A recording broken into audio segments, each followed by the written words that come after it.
Hello everyone, and welcome to another episode of Selling Greenville, your favorite real estate podcast here in lovely Greenville, South Carolina.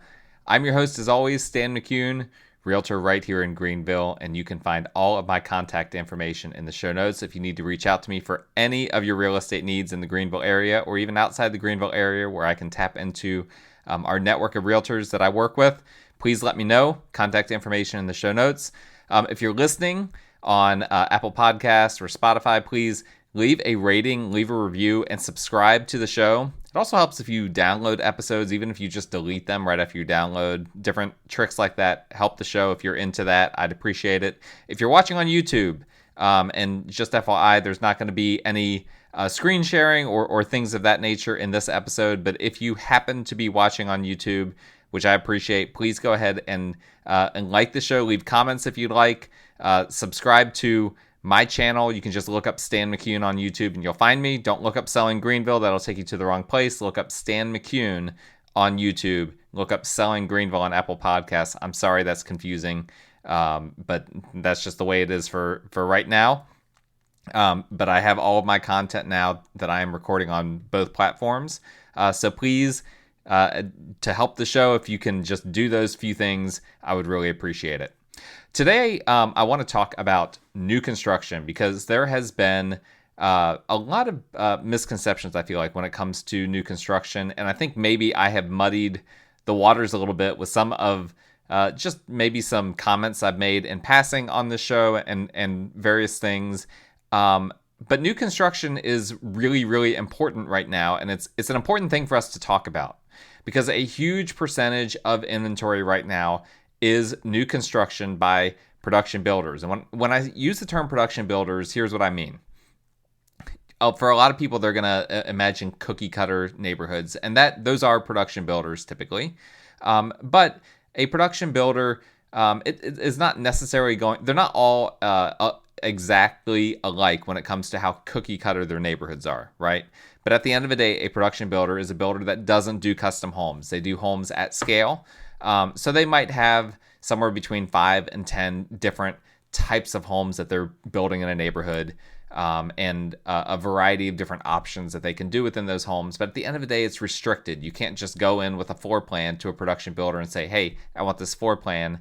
Can you build this for me? No, they're going to tell you, here's the floor plan options. Which one do you want? In some cases, it's not you don't even have that much ability. In some cases, they already have the floor plans basically figured out, and it's like, okay, which lot do you want? These all basically have the same floor plan. It just kind of depends from one builder to the next. Whereas on the flip side, a custom builder, which this episode is not about, I just want to be clear, and I will touch on custom builders just briefly later, but this is an episode about production builders. But custom builders, you can just bring a floor plan to them, basically bring any idea to them, say, hey, I want you to do this or I want you to do that. And a custom builder can assist you with that. Now, there are reasons why very few people go with custom builders. And again, that's what I'm going to touch on in a second. But right now, when we're looking at active inventory in Greenville MLS, one thing that's very interesting is, well, first off, as we've been talking about, inventory is very, very low. And so I always need to preface things with that.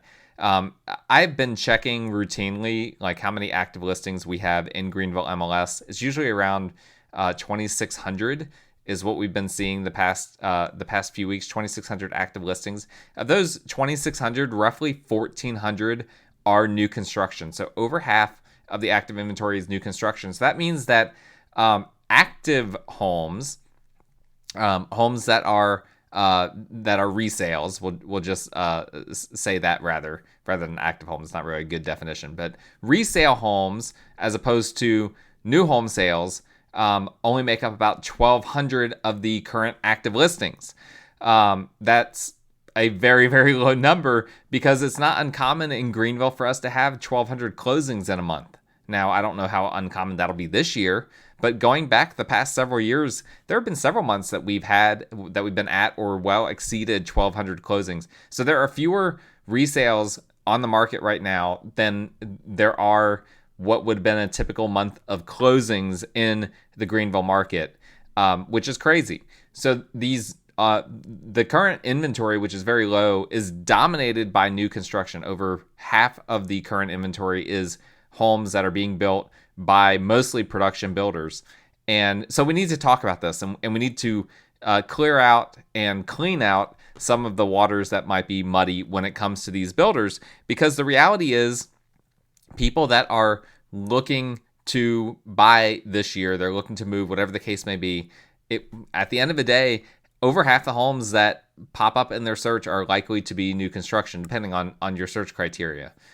So that's something that we need to discuss. I've also seen, in some cases with some of my clients, like way more than half of what's popping up in their search criteria is new construction. So I always ask, do you want me to just clear those out? I mean, how do you want me to address this? Because it gets annoying when you're just getting emailed constantly with new construction, and those listings tend to be very scant on details. The builders, they're not putting a whole lot, even if they put it in MLS, they're not putting a whole lot of details in there as to what the renderings are, or photos, or specifics on the property, because there's some flexibility there. They're just putting it on MLS to get your attention and hoping that you'll go and have a meeting with them, and then perhaps walk through some of the floor plans, or go to the design center and look at what they have there, or whatever the case may be. But to kind of paint the stage historically here, the past, obviously, 3 years, as we've said multiple times on this show, have really been a tremendous anomaly for real estate. And from 2021 to 22 in particular, a lot of my clients, just a lot of people in general, really felt like they had no choice but to go the new construction route, because inventory was low, and or they kept getting outbid on properties that were resales, properties that were just normal properties, not new construction on the market, that what they call, I call it active home sales, what technical people that study real estate market, economists and whatnot, they call it existing home sales as opposed to new home sales. People just kept getting outbid on existing home sales. And so it's like, okay, well, where will I not get outbid? New construction. Now, even that was kind of a myth at some points during this period between 21 and 22, because I saw situations where even new construction ended up with bidding wars, and that was insane. None of us wanted to see that. That didn't help anyone. But thankfully, that has calmed down a bit. We're seeing fewer people just getting outbid in general, but now there's like very few existing home sales that are available to people. There's very few existing homes on the market. And so now, for a very different reason than what happened from 21 to 22, people are getting pushed towards new construction. It's not so much, it's not completely different, but it's not so much that people are just getting outbid all the time. It's more that they just don't see what they want. They just don't see anything that they're interested in on the market. And so we're seeing, again, as the market is shifting, it's now shifting back to people needing to reconsider new construction. Now, there are two big misconceptions I hear from people about new construction, particularly from production builders, which, again, this is what this episode is about. One misconception is that home builders don't like to work with realtors, and I think I might have muddied some of the waters specifically when it comes to this. In reality, it's quite the opposite. With the exception of one national builder, and that's probably the one that I have referenced before. There is one national builder that does not have a good reputation among really anyone, and they tend to not want to work with realtors. I'm not going to mention who they are. You could probably figure it out pretty easily, but that's just one exception. All of the other production builders, and we have dozens of them in the upstate of South Carolina, they love working with realtors because we simplify a lot for them. We're able to, at least good realtors, are able to help to streamline the process and kind of shield the builder from a lot of the stuff that's happening on the back end, so that the buyers aren't just constantly bugging the builders. The builders they have a very streamlined system for things. So their system, me as a realtor, a lot of what I do is very non-streamlined. It's not because I wouldn't like to streamline it. It's just because a lot of this business is relational, right? A lot of it is taking that late night phone call, hearing someone express frustration about this. They're going through this or that in their lives. We as realtors, we see a lot of stuff going on in behind the scenes in our clients' lives that a lot of even some of their closest friends and family don't see. And so there's a relational and emotional aspect to this job that the builders simply don't have the bandwidth for. They're just not able to handle that. And so when there's a buyer agent involved, the buyer's agent can really provide value to the builder by shielding them from a lot of that stuff, from shielding them from a lot of from helping to help buyers through the process of new construction, different things like that. And so the vast majority of the builders, they really like to work with realtors. Right now, the vast majority of them are offering even more than the standard 3% buyer agent commission. I'm seeing some offering, even $5,000-$10,000 bonuses to agents. So there's a lot of things going on right now with home builders that they want to work with agents. And this is on top of the incentives that they're offering buyers. And by the way, this isn't a separate misconception. I didn't write this down, but this is kind of a subset of this misconception. They're not going to, you might think, okay, well, if they're offering $10,000 to an agent, if I don't have an agent, then I can just get that $10,000. That's not how it works, actually. They have their incentives for the agents, but they don't give those incentives to buyers if the buyers are unrepresented, because that's just not how it works. I could get into the legal aspect of why they don't operate in that way. But the long story short is that you're not going to get any more incentives from the builder. You're not going to benefit in any tangible way by not having a realtor. So I just want to make sure that everyone understands that. And obviously, as a realtor, I know some have a bad reputation in this industry for when this new construction, they just check out and they just let the builder handle everything. That's not how I operate. Actually, a new construction closing for me, a new construction transaction, is a lot more work for me than a resale in a lot of ways. I attend all of the inspections that happen. I have a lot of my own ideas when it comes to things. I've been through this a lot. I've been through a lot of new construction transactions, so I know when things don't look right, when it seems like the builder is trying to do something fishy. There's all sorts of things like that that you don't necessarily think about when you're starting to work with a builder. So I just want to make sure that people understand that. The other major misconception I hear people say is, I don't think that I can afford quality new construction, something like that. In reality, there are several builders that offer competitive prices for quality builds.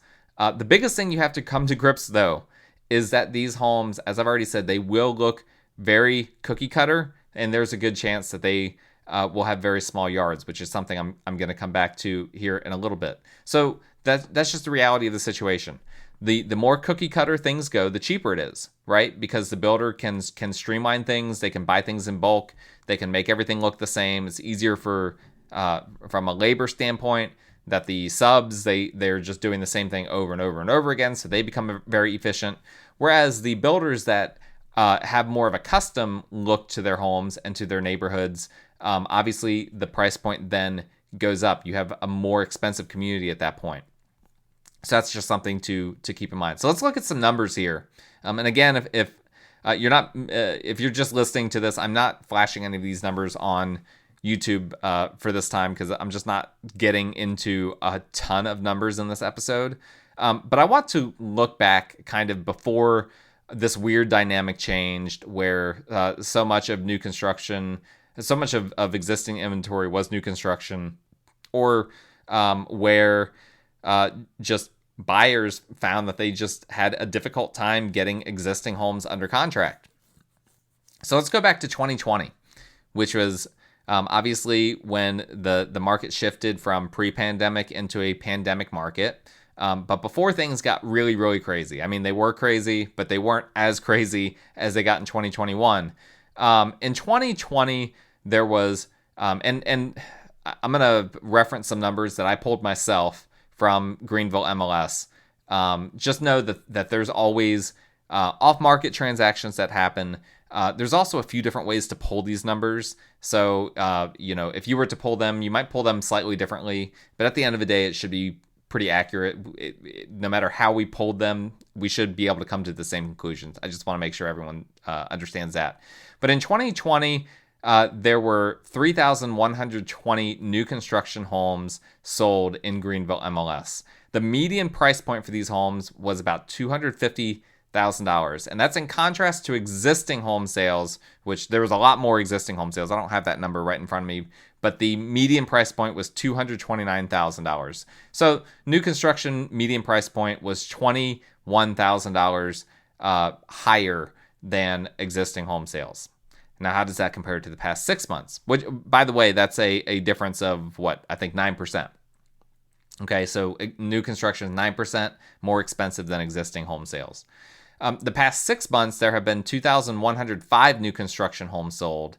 So we're on pace to have over 4,000 new construction homes sold for the calendar year that began 6 months ago. So that's interesting. The median price point for those homes was $317,000 in contrast to existing home sales, of which there were 4,770 sales, so a little more than double the new construction, with a median price point of $281,000. So that's what, a $36,000 difference. Roughly about 13% is what I'm coming up with of a difference between new construction and existing home sales. So this is one of the problems with new construction right now, is it's gotten disproportionately expensive due to supply chain issues and various things like that. The cost of construction has gone up. And so whereas in 2020, it's about 9% more expensive to get a brand new home versus an existing home, now it's about 13% more expensive if you want to go the new construction route versus the existing home sale route. That being said, supply chain issues have improved, and maybe that number will come down. But right now, the spread between buying new construction and buying existing home sales is higher than it historically has been.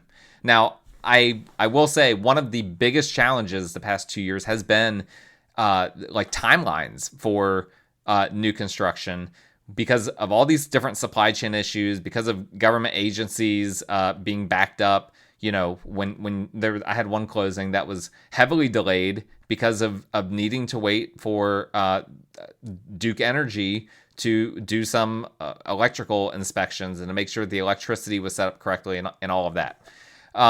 Thankfully, things have gotten better. I mean, there was one point at which where basically builders wouldn't even commit on a price. Like, you would sign a contract for a price, but builders had a way to essentially get out of it where they could raise that price, or and if they did, then you had the option to back out at that point. So it was crazy. It was the Wild West from 2021 to 2022.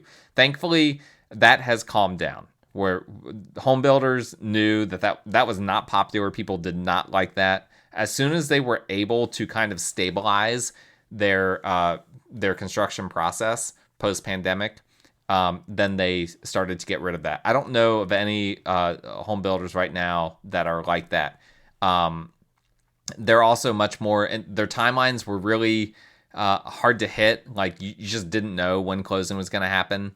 The past couple of years, that has gotten much better as well. So buying new construction now is much better. It's a much better process in general than it was from 2021 to 2022.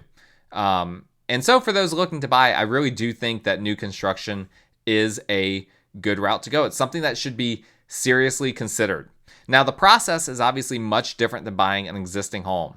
And of course, that process varies based on what point in the construction cycle you get involved with as a buyer. You could be at the stage where your ground hasn't even been broken yet, and you're picking out a lot and then picking out the home and all of the design options, etc.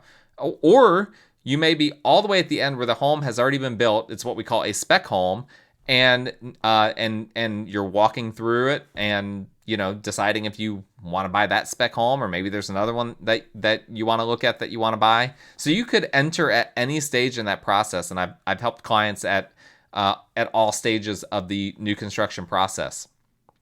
Now, with regard to the entering at the spec home stage, I will say this: I've heard the term spec home used in a pejorative way. as if like spec homes aren't built well. A spec home isn't going to be built any differently than any other home in the neighborhood. Now, I guess you could make the argument that you weren't able to, attend the pre-drywall inspection to look at the framing, and maybe the builder did something fishy. Listen, they're still going to have to be approved by Greenville County or whatever county that the home is built in. So there are always going to be minimal standards. But generally speaking, when I have seen new construction, the spec homes are built just as well as all the other homes in the community, the ones where the buyers are involved from the very get-go.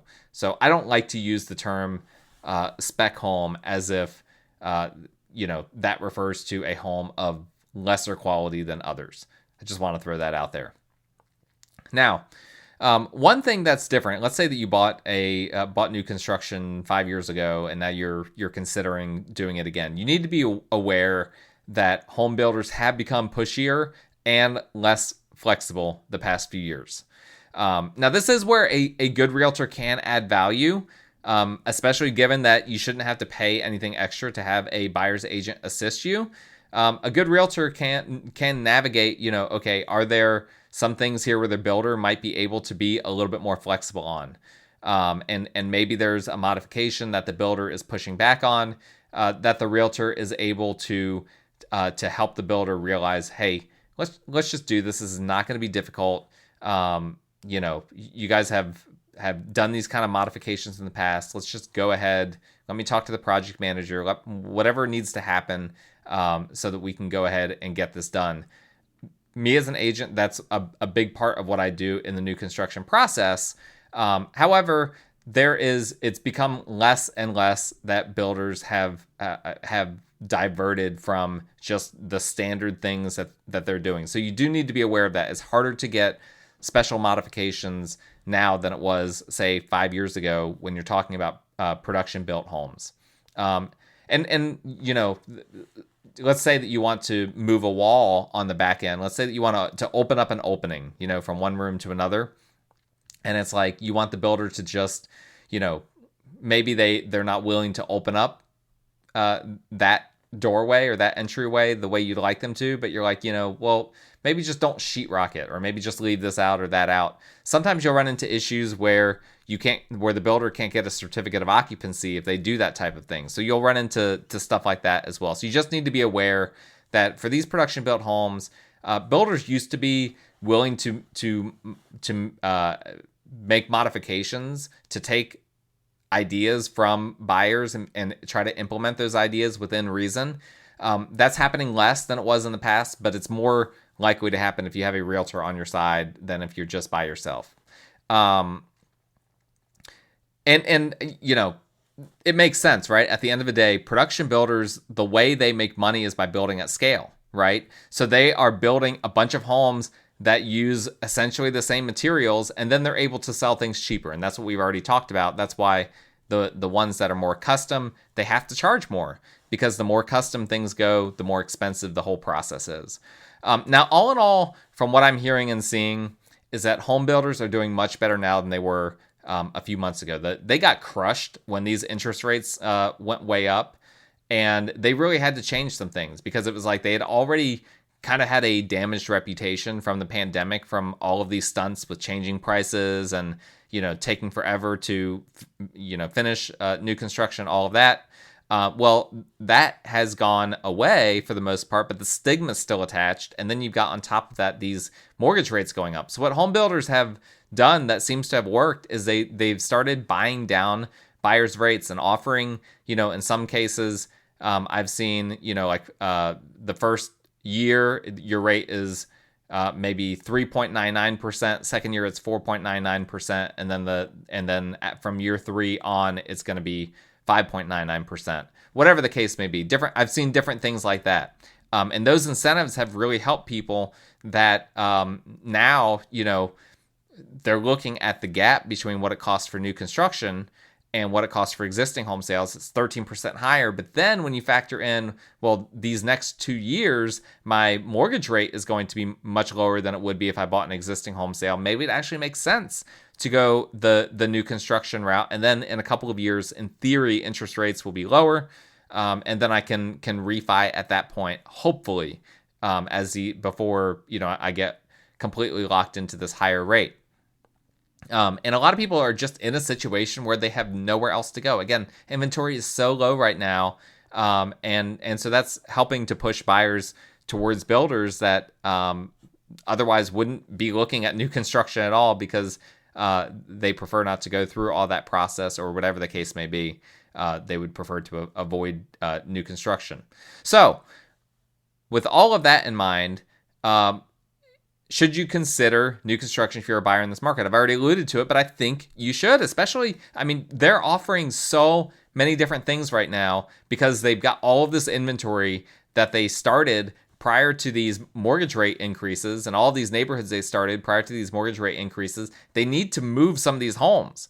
And I'm seeing them, as I've already said, buying down your rates, paying your closing costs, giving free upgrades. Obviously, most builders have a great warranty program that's much better than any other sort of, existing home sale warranty that you could get. And so there are a lot of reasons right now to at least entertain the idea of new construction. But there are a few pieces of advice that I'd like to give. And let me start by saying this. All right, I already said this before, but this is a podcast about production builders, not about custom builders. I do have people sometimes that come to me that talk about that they're thinking about buying a lot and hiring a builder to design a custom home.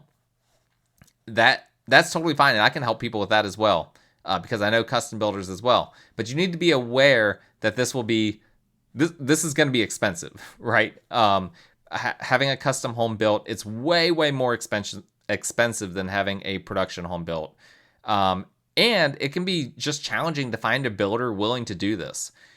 Contractors right now, they're still very busy. Finding one that's willing to do a one-off new construction build,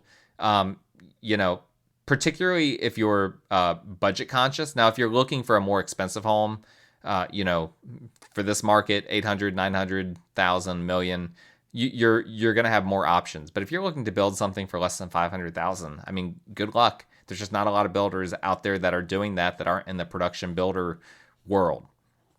At least not good ones. I should say that. There are a lot of people that claim that they'll build a house for less than 500,000, but will it be a good house? That's up for debate. You also need to be flexible on your timeline and realize that there's a very good chance that not only will you go over your timeline, and I can almost promise you will, but you will almost certainly also come in over your budget, which, I pretty much always hear. Anytime someone has a custom home built, they come in over budget. It just happens. And it's not even the builder's fault. I'm not blaming contractors for that. It's just that once you get in the process, you realize, you know what, I really want this. I really want that. I'd like to upgrade this. Let's not be chintzy here. And so that final budget just ends up being higher. As long as you're okay with that, then you might be a good candidate for a custom build. And like I said, that's something that I can assist with. But that being said, and with all of that caveat, the vast majority of my listeners will not ever do a custom build. The vast majority of you guys are going to be buying existing homes or production built new construction. And so let's talk a little bit more about the production builders. For those production builders and neighborhoods, you need to really consider, particularly in the Greenville area here, what size lot and backyard that you want and how much privacy you want, because this is the number one thing that I think is the reason why people don't want to go the new construction route when you're looking at more budget builders, is because one of the way the production more budget builders are able to save their costs is they're building homes on small lots. So they're able to build more homes, they're able to sell more homes. And honestly, even luxury home builders are doing this. You go into a lot of very luxurious communities that have been built the past few years in the Augusta Road area, different parts of Greenville. You'll notice, homes clustered together with shared driveways, yards that are small and maintained by the HOA. This is just the way it is in Greenville, like it or not. So you need to, if you want space to spread out, there's a pretty good chance that the production builder option is not the right one for you. if the yard size is not that important, if you're okay with having neighbors pretty close to you, then generally speaking, it's you're going to be okay the production built route. Now, let's say that you're willing to go to some of the more rural areas. Some of the production builders do have larger lot sizes in some more rural parts of the upstate, so that could be an option as well. But if you're wanting to be in the suburban part of Greenville County, generally speaking, the lot sizes are going to be pretty small unless you start getting into outside of those budget builders into some of the more expensive ones. And even then, like I said, most of them are going to have smaller lot sizes. So that's just something to keep in mind. I would say as well, one thing to do just as part of this process, if you're considering new construction, don't start by doing a bunch of research yourself. Start by talking to your realtor and ask your realtor for their thoughts on the various builders.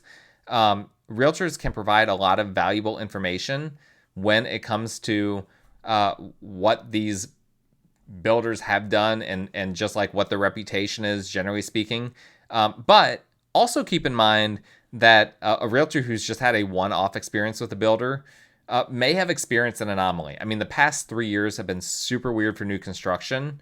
And if I had an experience with a builder 5 years ago, that doesn't compare to what might be the past 3 years. And also, the experience this year might be different than what it was 2 years ago because so much has changed with the supply chain and has improved. And so I might have had a really, really bad experience with the builder in 2021, but now that builder has kind of figured out, and gotten their processes in place in the post-pandemic environment, and now things are a lot better. So there's a little bit I would encourage you to discuss with your realtor, but be aware, ask the right questions to see, how much experience does your realtor actually have with this builder, and when were those experiences? Was it recent? Was it the past 3 months? Well, that's a lot more valuable than an experience that they had in 2021. So that's just something to keep in mind. If you want to vet out a builder even further, I would just say, and when I say this, you're going to be like, okay, that's obvious, but you'd be surprised how many people don't do this. Drive through some of that builder's communities that were built at a price point at or slightly less than what you're currently considering. And I say slightly less because you think about it, that builders are always trying to increase their prices. And so the homes that were selling in the mid 200s 2 years ago are now in the low 300s today. So that's a great idea. If you don't know where to start, again, that's something that if I'm assisting you or your realtor can assist you with to help you to figure out, okay, what are these neighborhoods that I could drive through to look at that this builder did. And then as you're driving through that, you can kind of get a sense of, okay, what's this neighborhood like? What's the vibe? Are these homes starting to look kind of rough? Look at them after like 5 years. That's a great indicator too. Like not just the past couple of years. Look at a neighborhood, what it looks like after 5 years. That will tell you a lot about that builder and about what the future of other neighborhoods that they're going to build might be. And while you're there, another piece of advice, you can quickly assess the quality of construction, even if you have no background in construction, with just looking at a few things, okay? One very simple rule of thumb, check out the roof lines of the properties. Are the roof lines just very simple, just like gables? And a gable roof is just like a simple triangle. If for those of you that don't have the construction lingo, think of it like a triangle, just a very simple roof, or is there a little bit more character to the roof? If there's obviously, the more basic a roof, the cheaper it is to build. That's the simple way of thinking about it. The smaller and the simpler is cheaper. So if the roof lines of a property, if it's a more complex roof, then that means it costs more money. And that's an indicator of potentially the quality of construction. It tells you a little bit, okay, that there was more put into this home than a home that has a basic roof line. What about the elevations? An elevation, again, if you don't know the construction lingo, elevation is basically the front, back, and sides of the house. What do the elevations look like? Do they have character? Another good indicator. What about the interior of the home? If you're able to see the interiors, or if you have an idea of what the interiors look like, what kind of molding are they using? Is there crown molding throughout the house? Is there only crown molding in the kitchen, or in the master bedroom, or whatever the case may be? What about the siding? Is the siding vinyl? Is it hardy plank? Is it a mix of different sidings? Those are something to consider as well. Of course, vinyl is very cheap. Hardy plank is a better quality type of siding. And you'd be surprised, a lot of budget builders, what we would consider the more cost-friendly budget builders, have been moving towards hardy plank siding, which I think is really nice. It gives you the option down the road if you want to paint it, just a variety of things like that. And some people just hate vinyl siding. Vinyl siding, it can warp in the sun. It can do all kinds of things. It's nice to be able to avoid that. So those are some very quick things that you can do, even if you have no construction knowledge, when you're driving through a neighborhood, to kind of assess it. Another thing to consider is, we talked before about entering in at different parts of the new construction process. You're better off buying into a neighborhood early than late. You have more options, and fewer neighbors that you're competing with when you buy in early in a community. And here's what I mean by that. If you're late, let's say that we're in a neighborhood that has 75 different plats that they're planning to build on. And let's say that you come in when they only have 15 less. Well, obviously you're getting some of the worst lots, right? For starters. And that's a big deal. Where the lot is, and this is part of the value that I provide as a realtor, is like considering all, I've got this experience, so I'm able to really consider, okay, and walk you through, okay, here's what to consider with these different lots. Here's why you might want this one. Here's why you might not. So you've got fewer options on where the home is going to be built. But then one thing a lot of people don't realize is that you also have fewer options for what type of home you're going to build, and what your colors are, and what your elevations are, and all of that. Because a lot of these production builders, they know it's going to be cookie cutter, but they don't want it to be so cookie cutter that the exact same house is right next to each other. They don't want two of the same looking house right next to each other. So they will, if you've got neighbors on either side of you already, you're going to be restricted in terms of what type of home, what type of colors on the exterior that you're going to be able to use, because they're not going to want you to match the neighboring houses in any way. So you're better off buying early into a neighborhood than late. Now, if you're picky about appliances, I'm just going to say, be prepared for disappointment.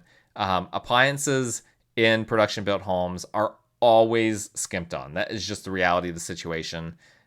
You can sometimes, as a point of negotiation, get some nicer appliances in there, but more often than not, the appliances that they're providing are not going to be very high end. They're going to be more on the low end of appliances. I mean, they're still going to probably do stainless steel if you want, those types of things, but we're talking about really budget level appliances. So just be prepared for that. I would also say, if you have concerns about the bones of the house, which is a phrase that people use a lot, if you're concerned about the bones of the house, you should also probably be prepared for disappointment. Listen, production built homes, again, they have to follow county standards. There are some basic things that they have to do. They need to be built well enough to withstand our weather and everything here in the upstate of South Carolina. But the reality is that they know what corners that they can cut.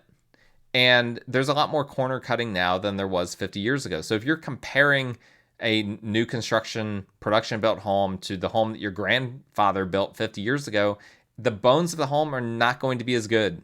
It's not going to be structurally as solid as the home, as most homes that were built 50 years ago. So just be prepared for that. You just need to be realistic that they're not going to build a home from the 70s today in terms of what's behind the walls.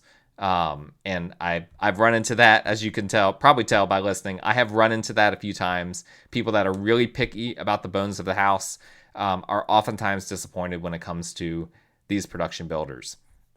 So those are a few pointers. Again, is it right for you? I don't know. It depends on your situation, but right now, a lot of people are having to turn towards new construction because there just aren't a whole lot of other options out there. And so if that's something that you're interested in, talk to me. I'd be happy to discuss it. We can talk about the pros and cons a little bit more for your specific situation.